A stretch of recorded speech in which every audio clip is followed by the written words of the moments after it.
The subset of climate scientists is not all that large, so I really don't care what a doctor in biology has to say about climate change. He knows as much as I do.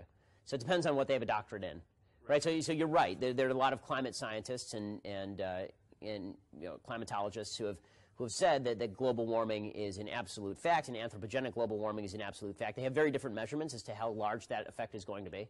There is a broad range among climatologists, as far as I can tell, among how much the climate is going to actually change and what is the direct impact of carbon emissions on that, given the fact that for the last 15 years there has been no global warming. The single largest study of global warming that was done in Britain, it turned out a lot of the data was actually kind of falsified. So I'm not saying that it's not happening. It may be happening. I'm happy to say that it may be happening. I may even be happy to say that it's probably happening. But again, unless you have a solution to the problem that does not involve killing off millions of human beings, no, but this is I agree. But the problem is that if you're going to make, this is another issue where the demonization is significantly more important to the left than actually solving the problem. Right? So everything that the left says about climate change is basically, you're a climate change denier, therefore you're a fool.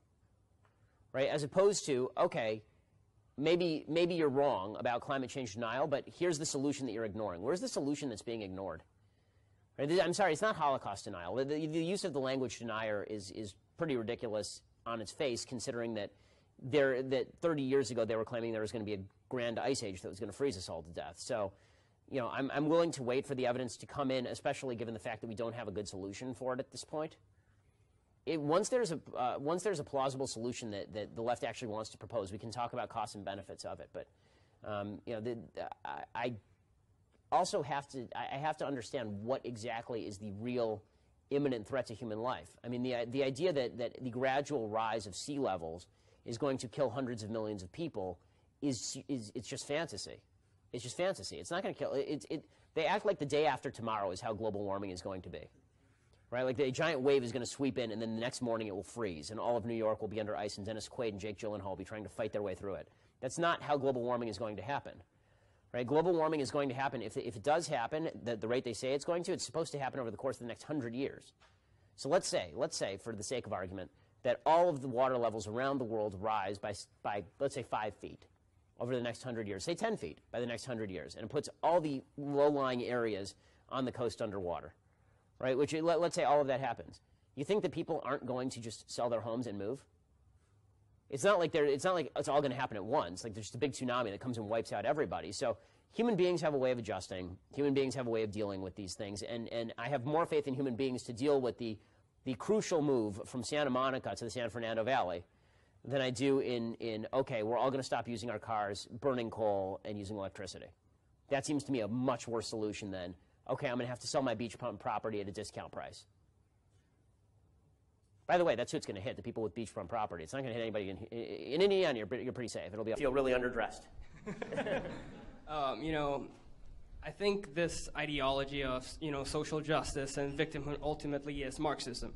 Yes. And as someone who came from Venezuela, escaping communism, you can imagine the terror that I feel. When I see the state of the media and academia, and given the Democratic nomination, also politics. So my question to you is, why does Marxism refuse to die? Marxism refuses to die because Marxism gives people a utopia to live for. There's a great book called Secondhand Time that I'm reading right now, which is kind of an oral history of the Soviet Union. It's from all these people who were, it just won the Nobel Prize in Literature in 2015. Great book. I highly recommend it. And it's all these people who lived through the Soviet Union and then the fall of the Soviet Union, and all these people who were really excited when the Soviet Union fell, but now it's been replaced by Putin's Russia, and they're nostalgic for the Soviet Union again. They want Stalin back. Stalin shirts are still selling out in Russia, where people's ancestors were being murdered. And there's a book by Daniel Jurgen and Joseph Stanislaw called The Commanding Heights. It came out in 1999. And what they said is by the end of the decade of the 90s, capitalism had defeated communism. But they said communism will come back, socialism will come back. And the reason is because in the 1930s, look at the Spanish Civil War, people were dying from the communist side. In the Spanish Civil War, it was communist versus fascist. People on the communist side were dying with the words, this was the rumor anyway, Stalin on their lips. Nobody dies with the words free markets on their lips. Nobody dies with the words nice house on their lips. And the fact is that because American conservatives have not pitched our case in terms of morality and decency and what's right and wrong and what's good and bad. We've instead pitched our case in terms of, look, here's some nice stuff. That's not a winning message. George Orwell wrote a fantastic essay. You should go back and look it up. It's the single best political essay ever written. 1940, he writes about why does Adolf Hitler's Germany rise? Why are young people signing up for Nazism when it clearly is such a flawed philosophy, deeply evil, guaranteeing blood and pain, right? And what he says is, what we here in the West don't understand is that nice houses and decent cars and enough food to eat, all of that's nice enough, but there's still a yearning in the human soul for something more.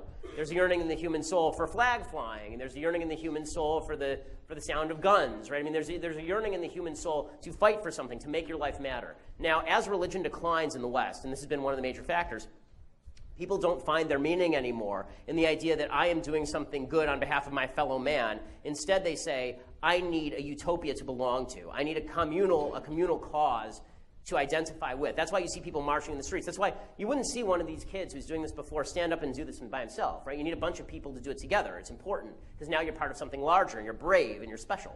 Right? You wouldn't do it as an individual. As an individual, you could actually have a conversation. But you're virtuous by membership in this clique. So the reason communism will rise again and is rising again and Marxism is rising again is because it says we're more moral, we will provide a utopia, and you can be part of building that utopia no matter how miserable you are. It doesn't matter if we dragged your parents off and killed them in the gulags. All that matters is that you are part of something great, that you are part of something wonderful, right? And that's not what America is. America says it's your job to be a wonderful person. It's your job to take care of your family. You want to make America great again, okay? The way to do that is by making yourself and your family great again. The way to do that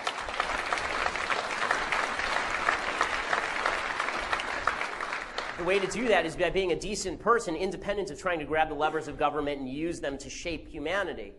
That's what the founders thought making America great in the first place was all about. But we have to make that moral argument. We can never stop making that moral argument. And the more we make the argument that our policies just make you richer, people don't care. People don't care, especially in a rich country. In a poor country, people care. Right? In a rich country, it's all fun and games because we can talk until the cows come home about social justice, so long as we get to go home and sleep at night in our nice warm bed sponsored by the state at a top university. But it's a lot harder to talk about social justice when you're eating dogs because you have nothing else to eat, as they are in Venezuela because all the shelves are empty. Thanks so much. Ladies and gentlemen, this will be the last question. Yes, and that transgender that grabbed you by the neck might be a direct result because people didn't listen to me. I'm the only person in 2003 that fought the International Olympic Committee over transgenders, and then it spread to, I sat with Jenner in 1976 before he set the record, and then it spread to the state high school leagues, and obviously it's going to go to the Supreme Court here, the bathroom bill, so I have a long history. I've taken the NBA on, NFL, all the major league teams. My question is, where is this all going to end up? Well, I mean, the left always needs a new civil rights movement because all of them remember when they were actually in the right on civil rights in the 1960s. So they're constantly comparing everything to civil rights. Right? Gay rights are civil rights. Transgender rights are civil rights. It's always the next thing is just like when we were marching on behalf of black folks back in the 1960s. And so after they obliterate gender, obliterate sex as a meaningful distinction, which is obviously silliness. You got the NBA boycotting North Carolina, or the NCAA boycotting North Carolina, but they still have separate men's and women's divisions, which is weird. Right? If sex is just arbitrary, then why do you have women's divisions? Why can't it just be a bunch of 6'8" dudes who weigh 300 pounds, banging around in the paint with a bunch of 5'3" women, right? But the only way to, I think that the next step for the left, I've always said this, is taking their agenda and destroying the religious right. And so this has always been the purpose of, for example, same-sex marriage. I personally am libertarian on same-sex marriage. I think the government should not be a part of marriage, period. I think the government has nothing to do with it.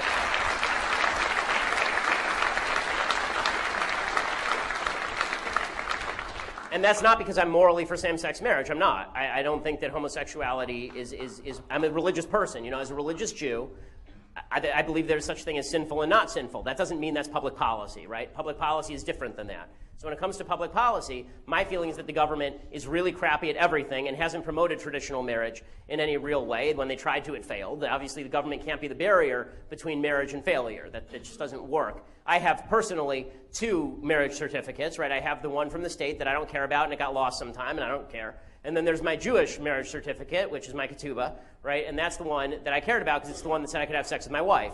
So that's, so, you know, and for religious people, by the way, that's how this works. If you go to the state and get your marriage license, that doesn't mean a lot unless you have a pastor, you know, give the go-ahead. So the reality is that the state really has nothing to do with the marital institution. The only reason the state ever got involved was supposedly to promote procreation. The state has failed dramatically. So I want the state out of that entirely. But what the left is going to do is they're going to use the government-imposed same-sex marriage rulings in order to break every church in America.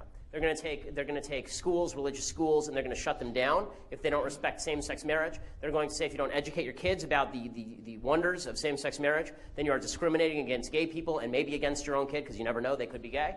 Right? They're going to say that every church, every school, every religious institution in America must be discriminated against if they do not participate in whatever the left social agenda of the day is. And that's a much larger battle than all of these secondary silly battles about bathrooms in North Carolina and such. The left is always on attack. And because they're always on attack, it's incumbent on us to always fight back. We can never stop fighting back. And obviously not just fighting back, dismantling the roots of their agenda, exposing them for what they are, a bunch of people who are grasping and ambitious, a philosophy, more than a bunch of people, a philosophy that says your labor is not your own, your time is not your own, your freedom is not your own. Your labor, your time, and your freedom are all your own. And it is your job to use them to best effect. Thank you so much. Thanks for having me.